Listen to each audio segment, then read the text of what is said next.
Good afternoon, everyone. I'm Shruti.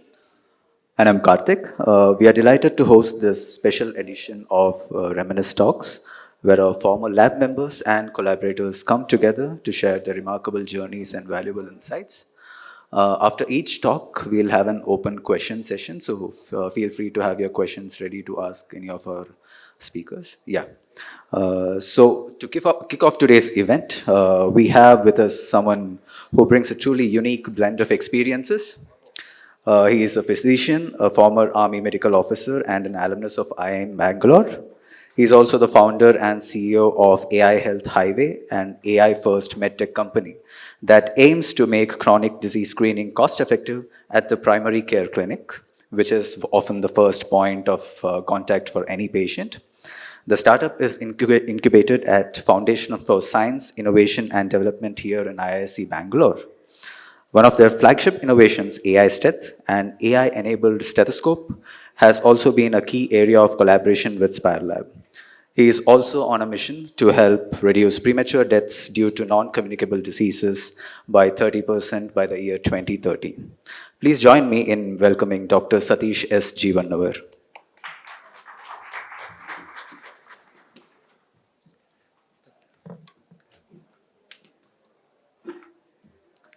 Hi, good afternoon, everybody, and thank you, Professor Prashanta, and all the other faculty team members of Spire Lab.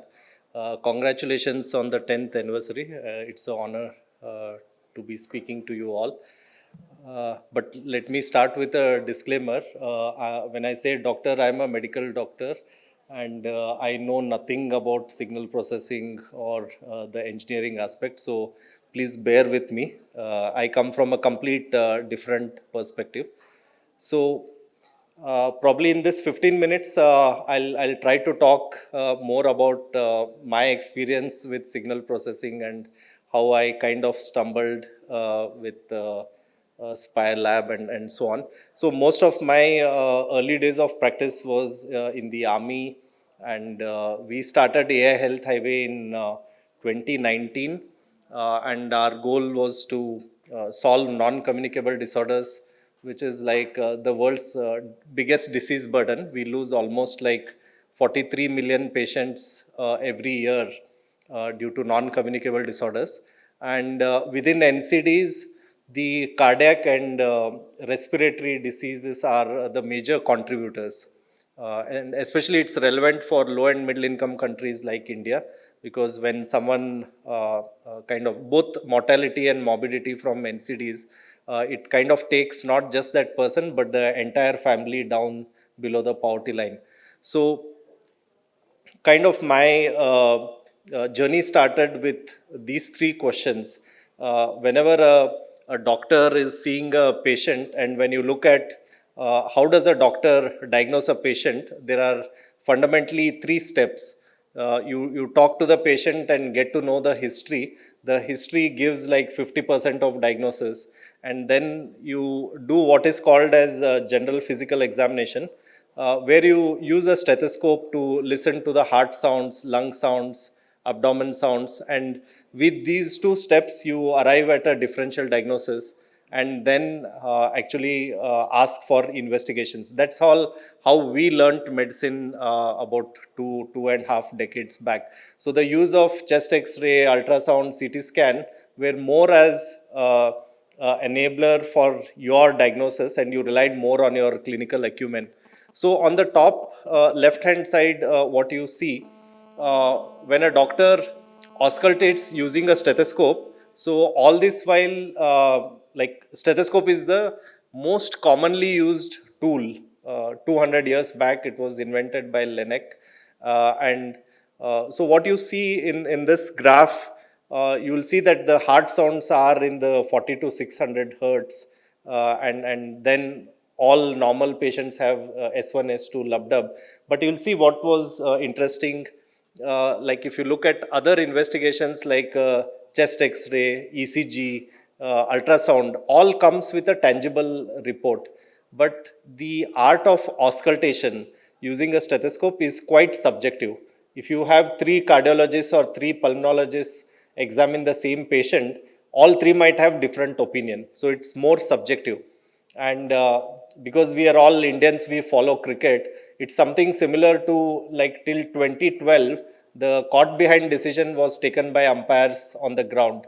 And usually it is more on whether the batsman looked at the wicket keeper, the guilt feeling and all. But then came an instrument called sneakometer. A sneakometer clearly identifies whether the ball touched the bat or the pad. So we kind of use something similar to eliminate the subjectivity, and we convert those 30 seconds of hard sounds into visual signature pattern, what is called as a phonocardiogram.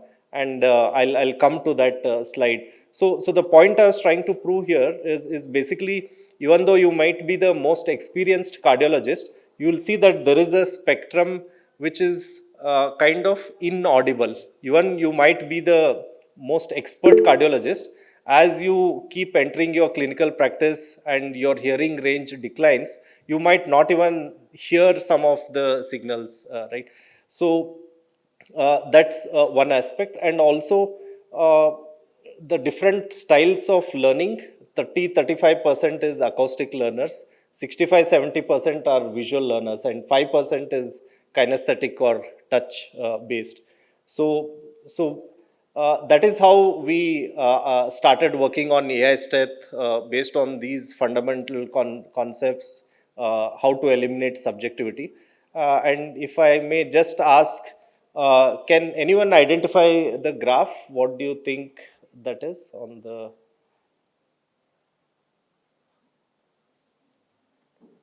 So I'm not sure if the audio will work, but so that's the graph of a ambulance siren. So is just to prove my point that there are certain individuals, like probably you guys who are the technical guys, who will understand the spectrogram and the signature patterns much better. And there are certain situations where the acoustic cue can be life saving, whereas certain clinical use cases where you actually rely on the plots, right? And if you look at it, our journey started in 2019-20, and this is how ugly or how the early prototypes looked like.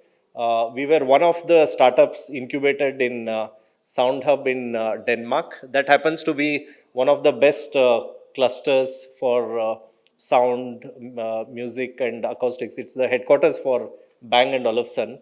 All the audio that the products that you see in the automobiles are either from Harman, Samsung, and all comes from a small town called Struer. It's almost like a 150-year-old center there. So I already spoke about some of these problem statements and why we started working in this area.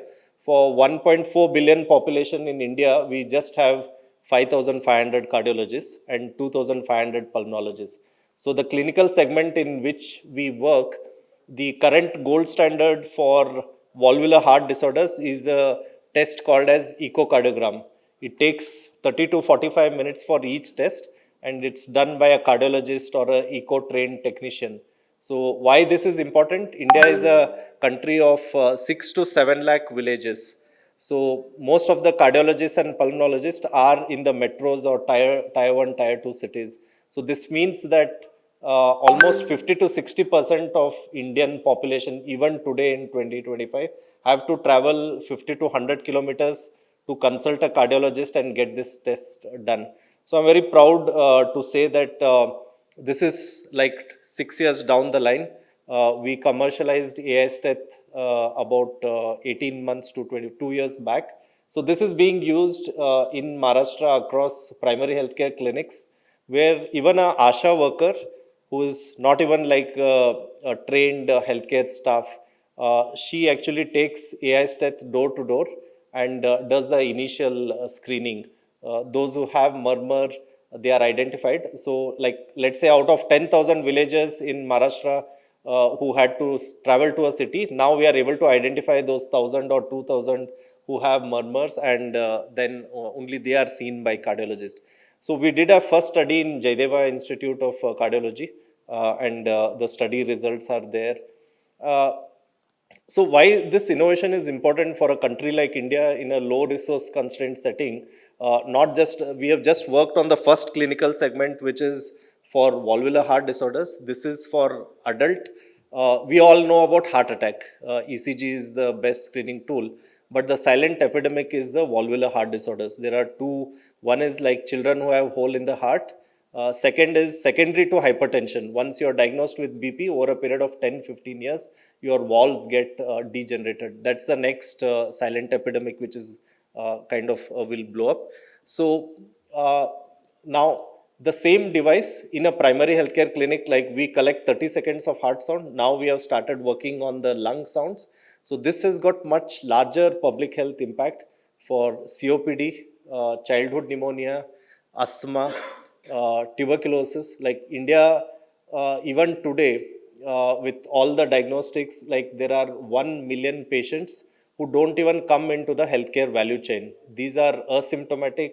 They may not even have symptoms, so they keep also spreading the disease. The asymptomatic TB is like a major disease burden. So the work that we have done on heart sounds, now on lung sounds, which will have much larger impact on the respiratory disease spectrum as well. So these are all like the features, and I don't want to make it more of AI kind of a thing. This is all our clinical study results. Our team has now worked like about 5 publications in IEEE. All these are done with Professor Prashanta, and we have some of our interns who worked with us as well. This is like the live kind of a dashboard. We have screened more than 52,000 patients now. About 350 doctors are using. When we started about 18 months back, we were present in just 2 states, Karnataka and Maharashtra. Now this is deployed across 20 states in India. This is the team. Alex, who heads our AIML team, is here. And we have been part of multiple accelerators in India, Canada, US, and so on. So probably I'll just take a pause with this last one slide. What started as a journey for a physician with auscultation and heart and lung sounds. I knew nothing about signal processing, but fell in love with this concept about 6 years back. Now everything I feel in life is like signal versus noise ratio kind of a problem. So and also like just maybe the philosophical aspect of it. Each human being has got 50 to 70,000 thoughts every day, right? And then with the more digital device interactions which are happening, the extension is like every interaction that you do, be it in a relationship, personal front, with your office colleagues and everything. So all of that is like how do you focus on the area of interest, which is your signal. Rest of the things in the life is noise. How do you carry on with your work? So would like to probably leave it at that, and some visuals of the work which we do in the interior most villages of India. We kind of present in various conferences, and very proud to say that probably we are the only ones who kind of listen to Ratan Tata's heart sound. Lot of things in store in the future as well. Yeah, this is a small video of our impact in Satara. I'll just mute and then you can see the visuals. So yeah, that's it from my end. Happy to take any questions if time permits. So yes, guys, it's open for questions now.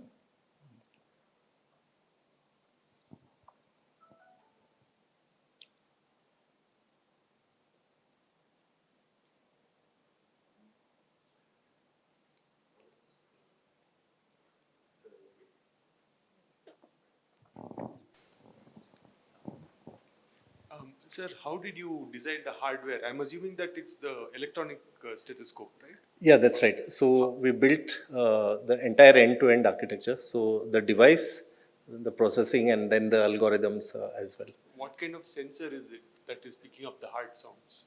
So it's like I'll just give a background of like also most of the work which happened in this space in the last 10 to 20 years, what is called as either a electronic stethoscope or a digital stethoscope focused on the hardware part of it, either the amplification or the ambient noise reduction. But the first generation electronic stethoscopes were not widely adopted by clinicians because when you convert the signals, the natural heart sounds have a different like a feel to it, and also once you kind of do the amplification or ambient noise reduction, it interferes with the ground truth signal. So in fact some of the actual heart sounds may not even be reaching the physician.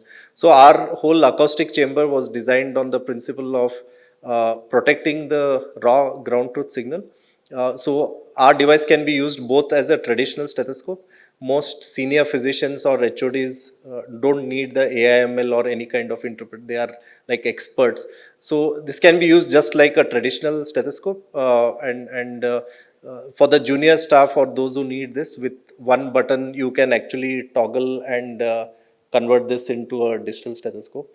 So all of our innovation is on the acoustic chamber, using the mic and the Bluetooth, how we are able to protect the ground truth. And we leave the choice to the physician who wants to listen to the analog based on that, and those who want to look at the visualization. So this kind of what you might miss hearing, most Indian OPDs are quite noisy. So the phonocardiogram kind of identifies even the subtle innocent murmurs and so on. Yeah. So, what type of diseases do these stethoscopes target? Like, what type of diseases do you detect using this? Right. So right now we are focusing on two clinical segments, but there are still quite a few. So in cardiac, as I was explaining, ECG is the most widely used tool for screening acute cardiac events. So that's the electrical conductivity in the heart. Whereas we focus on the valvular heart disorders, which is the flow of blood across right atrium to right ventricle. So that produces a sound. So these are more chronic in nature or more towards the heart failure part of things. So right now it's adult and pediatric valvular heart disorders. Next, we are working on heart failure with preserved ejection fraction. So within cardiology, there are multiple disease spectrums. But the larger impact would be from the respiratory, as I told, COPD, asthma, tuberculosis, childhood pneumonia. Like how this is relevant on ground is like childhood pneumonia, probably you may not have chest x-ray.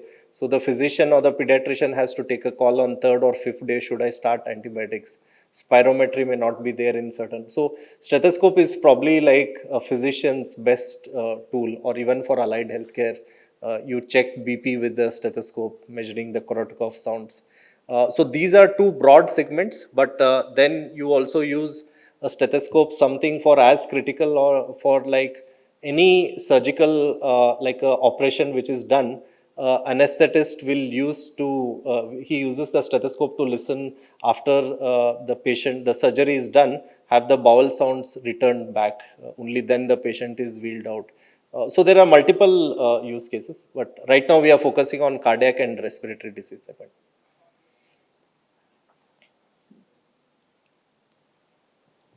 Hi sir, I just listened to you like whatever you have told. Actually, my father is also suffering from this like heart disease and all. So that recently I came to know about it. And as I come from a what you said that India is a like middle show, not too much developed nation. So I come from Bihar, and one of the district is there known as Kishanganj. So there we were not able to diagnose what the problem is. So the thing is that now what you said that you're what making this stethoscope now it is contributing to diagnose the problem. So that I understand it is helping like doctors to like for new doctors. How it is helping patients?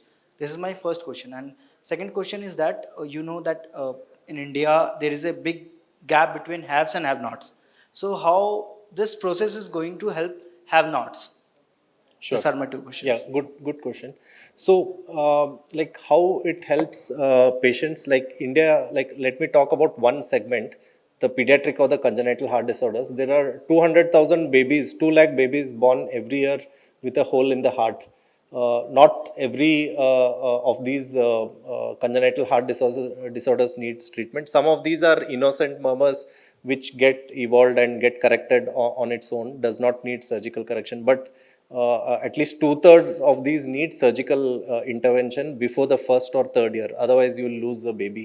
So right now, the choice is like you have to travel to metros and visit a tertiary care hospital where a cardiologist will do echocardiograph, and that is the gold standard test.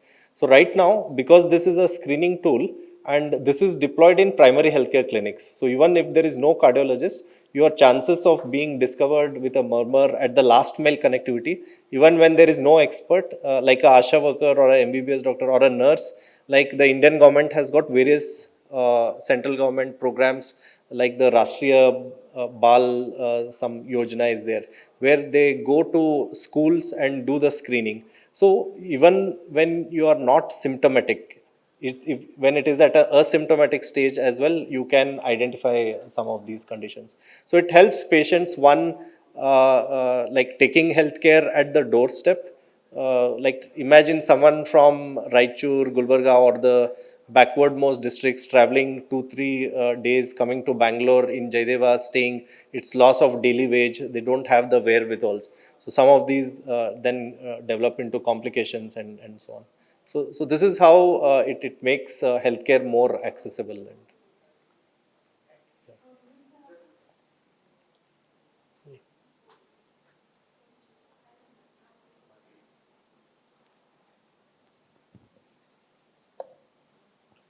Okay. Yeah, hi, I'm Pooja. Before I was in healthcare only. So under the cardiac surgeons, so I was assisting like not professionally, like handling with the appointments and all. So I just wanted to know for the inpatients, they will suggest TMT, treadmill test, and then echocardiogram too. So as I know, echocardiogram is for non-stable. So for why they are suggesting inpatient the treadmill? If anything goes wrong, they will collapse. So what is there a deep readings or something that get from that test? I want to know about right. this. So these are all what we generally call as heart attack or myocardial infarction. These are used interchangeably, but these are all different disease conditions. Heart failure is different, heart attack is different. So some of these, like in resting conditions, now when you are sitting, your heart has a oxygen demand. So that is lesser than when, let's say, you run for 2 kilometers, the need for oxygen. So some of these conditions get manifested when it is under those stressful conditions. So that's how you get a stress test or a TMT. So you will get to know some of those findings only when you do those investigations. That's the reason why each has got a different indication.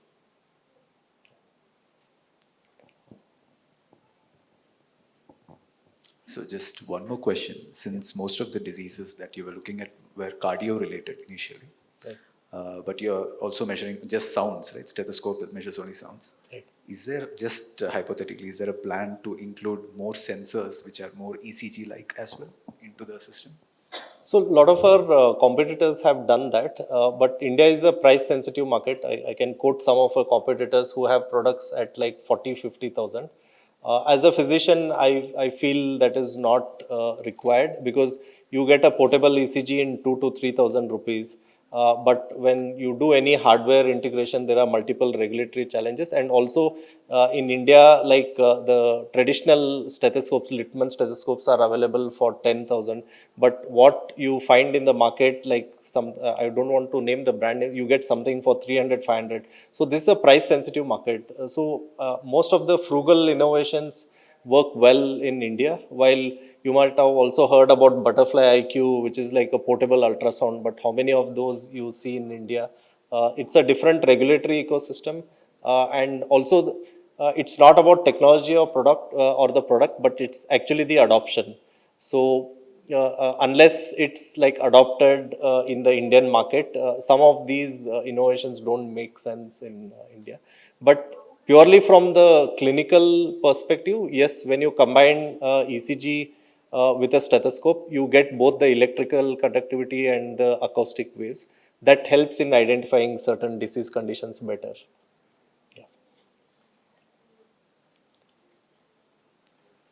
Okay, so if there are no more questions, let's thank Dr. Satish once again for this wonderful speech. Thank you so much. Thank you for having me. And I would request Prasanta sir to give a token of appreciation.